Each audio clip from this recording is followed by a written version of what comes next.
Alhamdulillah wa kafa wa salatu wa salam ala nabiyina al-Mustafa amma ba'd. On parle souvent d'une certaine philosophie existentialiste.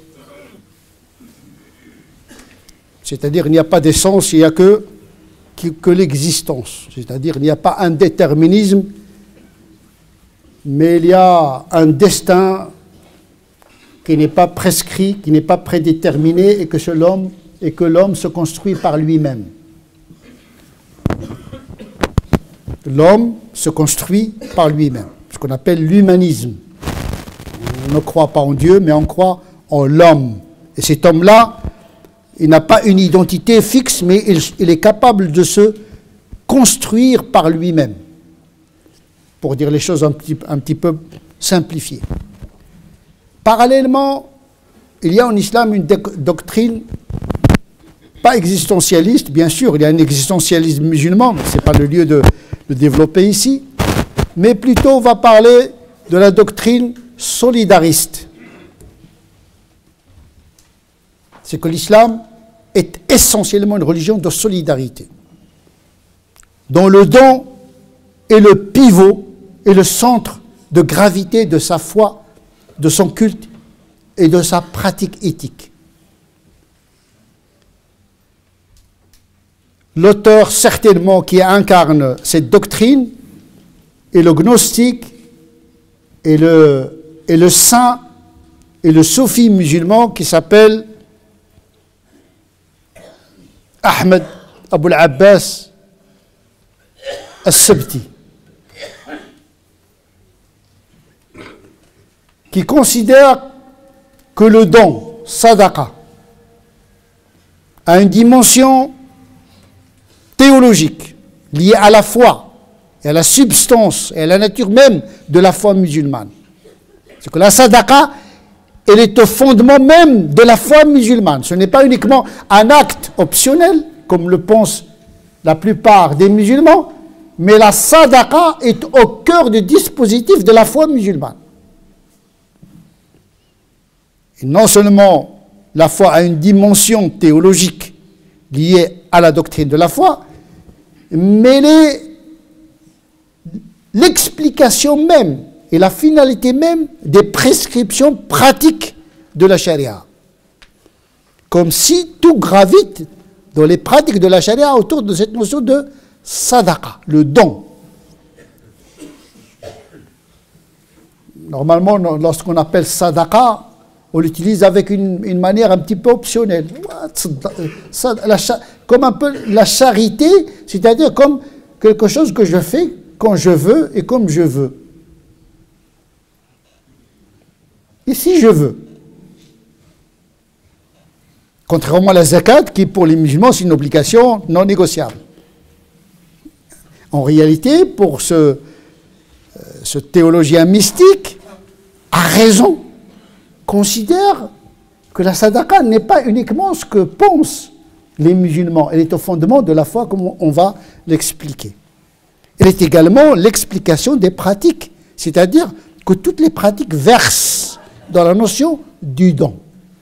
Tant que tu es renfermé sur toi-même, tu n'es pas un bon pratiquant. Toute pratique qui renforce l'avarice, l'égoïsme, l'égotisme n'est pas une bonne pratique. La pratique vise à faire sortir le croyant de shuh, le repli sur soi, ne penser qu'à soi. D'abord, ça commence par la prière, qui est une sortie de l'ego pour entrer en contact avec la transcendance, une sortie vers Dieu, pour pouvoir vivre avec les humains. C'est pourquoi le culte, il a une dimension verticale, et puis il a une dimension horizontale. La prière, le jeûne, toutes les autres pratiques versent dans le don, à tel point qu'on ne mesure une pratique cultuelle qu'à l'aune de la générosité qu'elle procure aux croyants. Souvent, quand il y a la prière, il y a la zakat. Aqamu salat wa atu zakat. Le jeûne, on se prive pour donner. C'est goûter à la faim pour pouvoir partager la faim avant de partager le repas. Il faut goûter au pincement de la faim pour pouvoir sentir ce que le pauvre sent, pour pouvoir apprécier le partage. Et donc la foi, c'est la sadaqa a une dimension de la foi, a une dimension également qui explique les pratiques, mais également la sadaqa est un cheminement initiatique vers la rencontre de Dieu. Le don, c'est le don de soi également. C'est plus que le don de l'argent.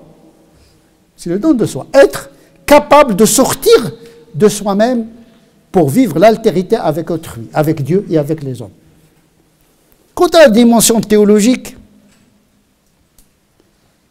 elle a été relevée par Ibn Rushd, le philosophe, lorsqu'on lui parla de l'état spirituel de ce saint. Abu al-Abbas. Tellement il était très connu à son époque que Ibn Rushd a voulu savoir quel est le secret de son état. Il a tellement été un homme célèbre de son temps par sa sainteté, par sa rectitude, par son impact sur son environnement. Tous les gens qui étaient autour de lui sont contaminés par la notion de sadaqa. Il a créé un environnement favorable au partage, par sa seule présence, par ses enseignements, etc. etc. Et donc, Ibn Rushd, il a envoyé un émissaire pour voir, il était en Andalousie, et ce petit, il était à Marrakech. Il dit, on va faire une tournée, hein, une petite inspection spirituelle, un détective privé, pour lui donner des informations sur les états de cet homme très connu par la question de sadaqa.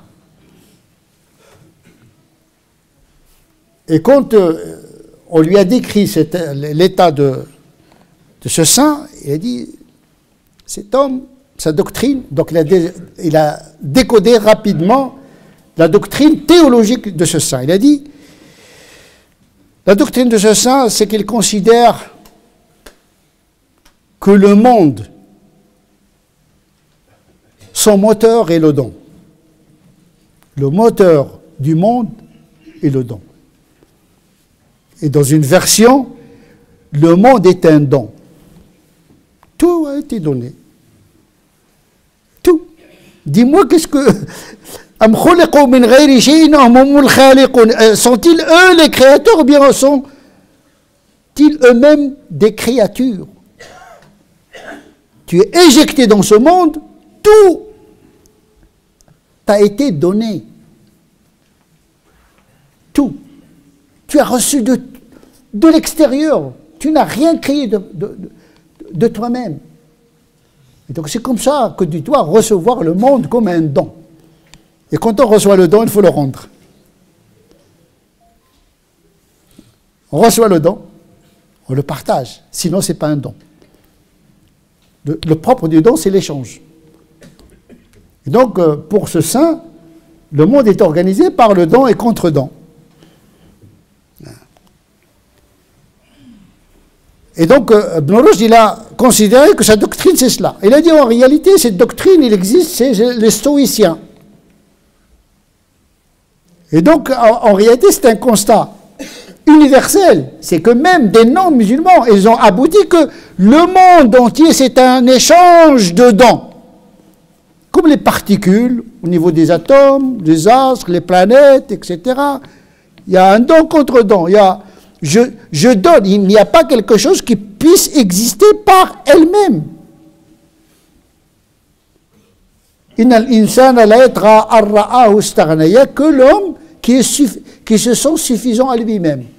En réalité, il ne l'est pas, parce qu'il aura toujours besoin d'autrui.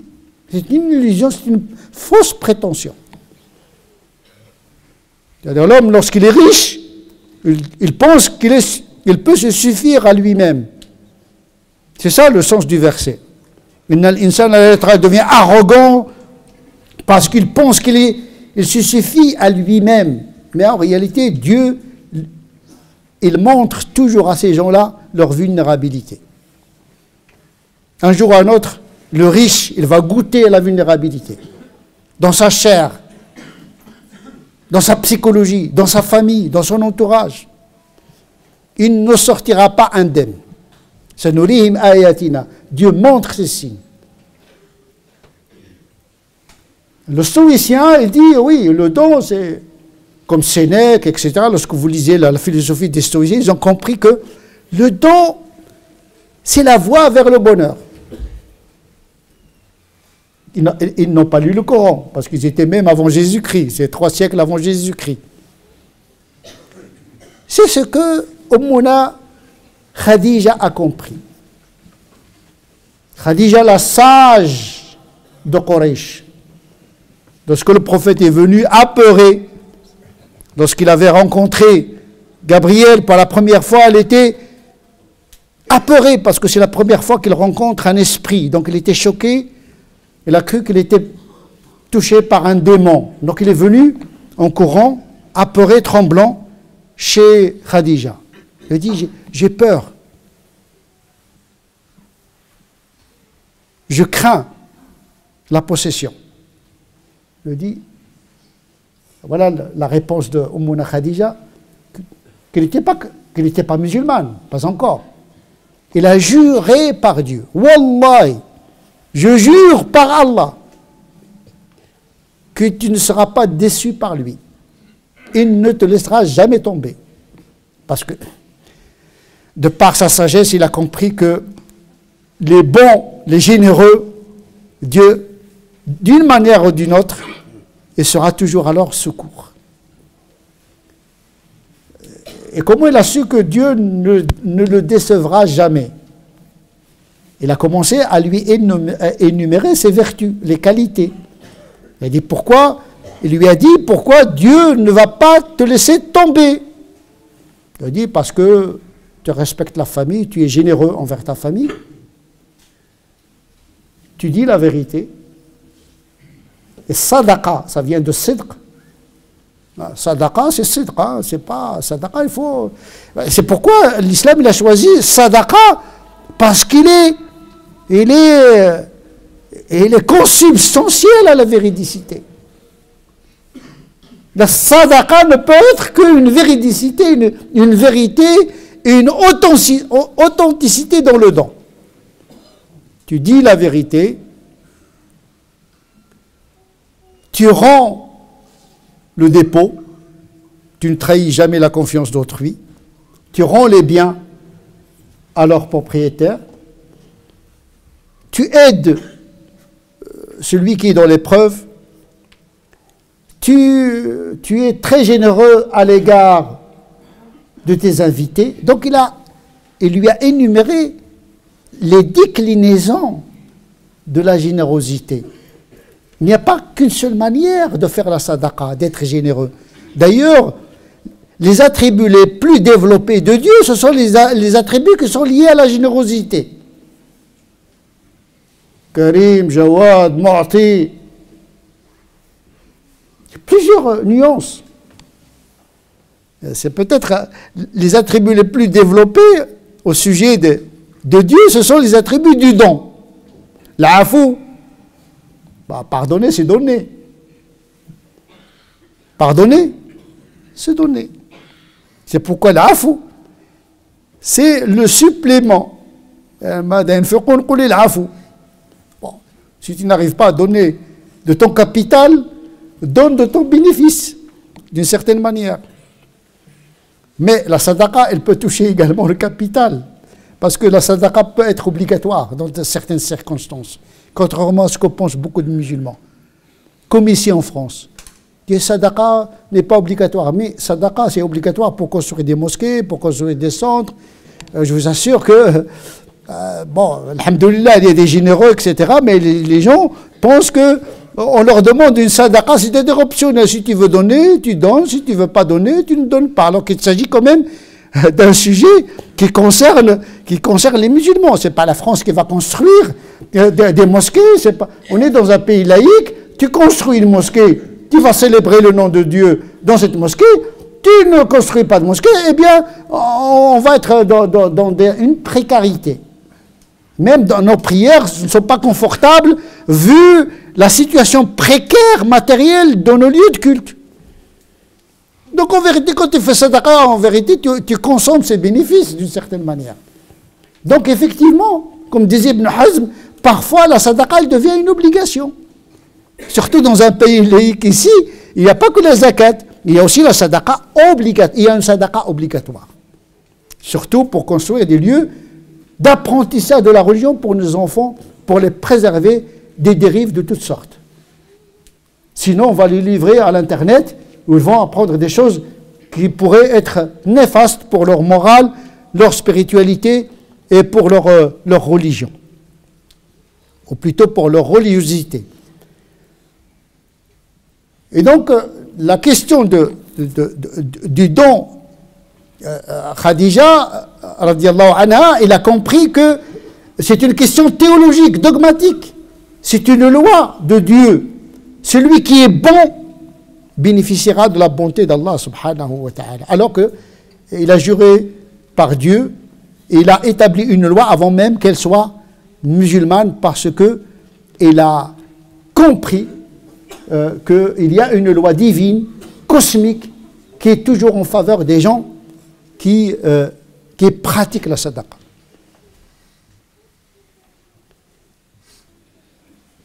En vérité, ce n'est là qu'une confirmation, ou plutôt, cette attitude a été confirmée par le Coran.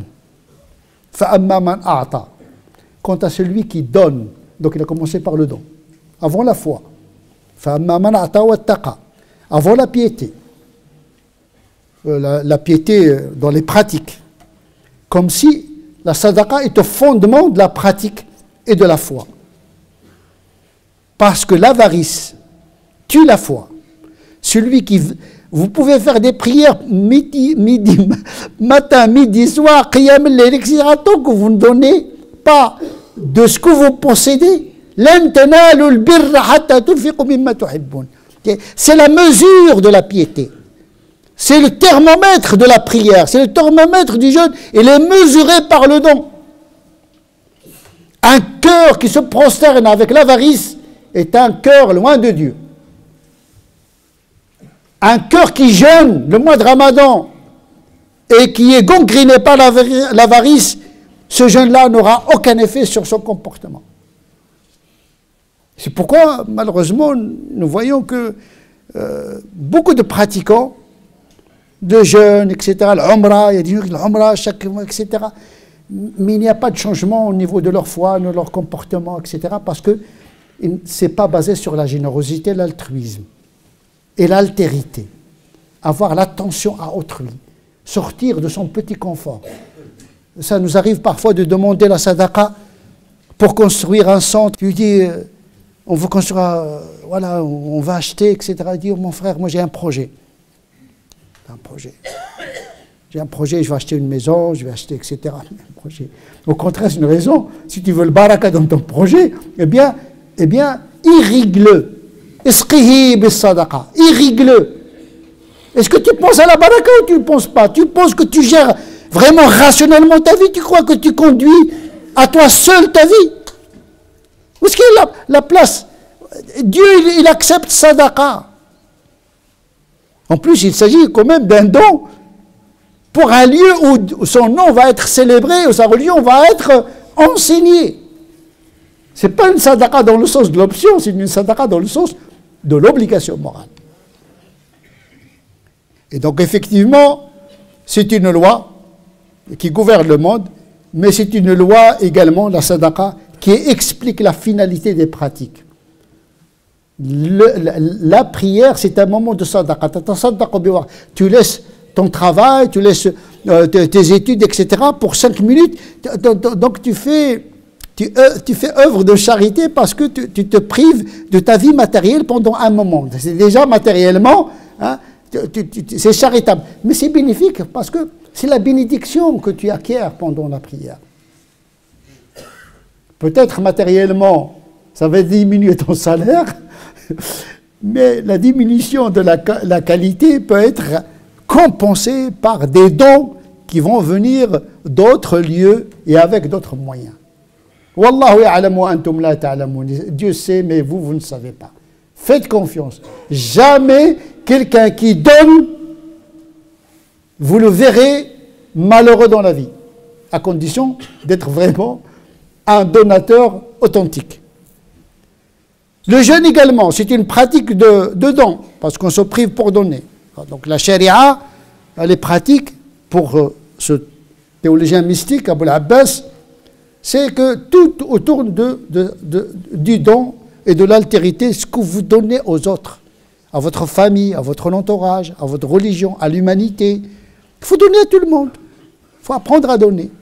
Mais parfois, il y a des dons plus urgents que d'autres.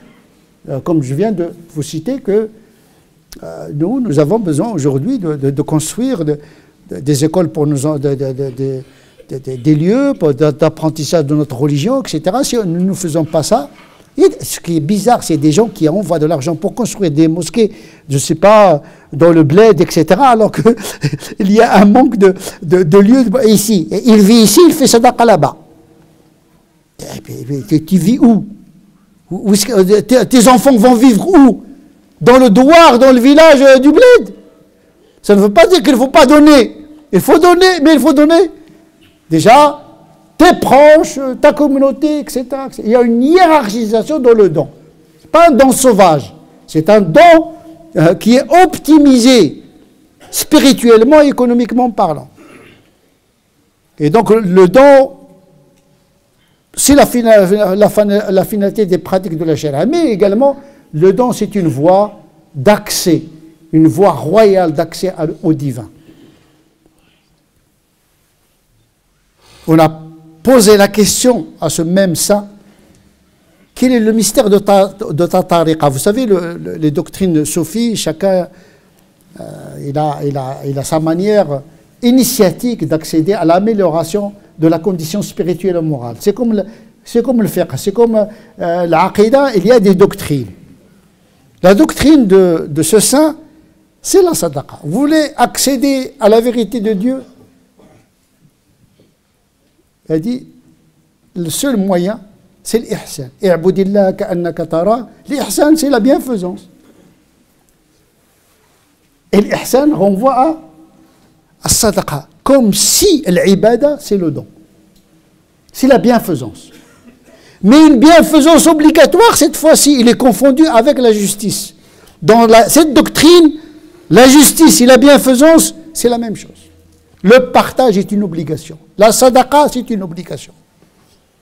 C'est plus qu'une obligation. C'est un paradigme théologique de la foi. Il faut vivre dans qu'est-ce que j'ai donné? Le savoir, la bonne parole, le regard bienveillant, l'argent, etc. C'est-à-dire sortir de l'emprise de l'avarice. Je donne, donc j'existe. Donc j'existe. C'est ça. Tant que vous ne donnez pas, vous n'existez pas aux yeux de Dieu. Comme disent les gnostiques et les moralistes d'ailleurs, c'est que l'avarice, c'est la source de tout le mal et la bienfaisance, c'est la source de tout le bien. Faire du bien, faire la sadaqa. Et donc, de ce point de vue, la sadaqa devient un paradigme de la solidarité. Dans un monde où on a besoin de dons, on reçoit et on donne avec les musulmans, avec les non-musulmans, pour la religion, pour le social, etc. L'essentiel, c'est d'éduquer nos enfants à la culture du don. D'abord, c'est un investissement spirituel, parce qu'il y a la baraka qui descend dans le bien. Mais également, c'est une économie également. C'est une économie rationnelle. Donc le don, sadaqa, c'est un aspect rationnel, mais également c'est un aspect mystique où il y a la baraka qui habite la vie de celui qui donne la sadaqa. نسأل الله عز وجل أن يجعلنا من الذين يستمعون في القول فيتبعون أحسنه أولئك الذين هداهم الله أولئك هم أولو الألباب اللهم اهدنا فيمن هديت وعافنا فيمن عافيت وتولنا فيمن توليت وبارك لنا فيما أعطيت وقنا واصرف عنا شر ما قضيت فإنك تقضي ولا يقضى عليك اللهم صل على سيدنا محمد وعلى آل سيدنا محمد كما صليت على سيدنا إبراهيم وعلى آل سيدنا إبراهيم وبارك على سيدنا محمد وعلى آل سيدنا محمد كما باركت على سيدنا إبراهيم وعلى آل سيدنا إبراهيم في العالمين إنك حميد مجيد. سبحان ربك رب العزة عما يصفون وسلام على المرسلين والحمد لله رب العالمين.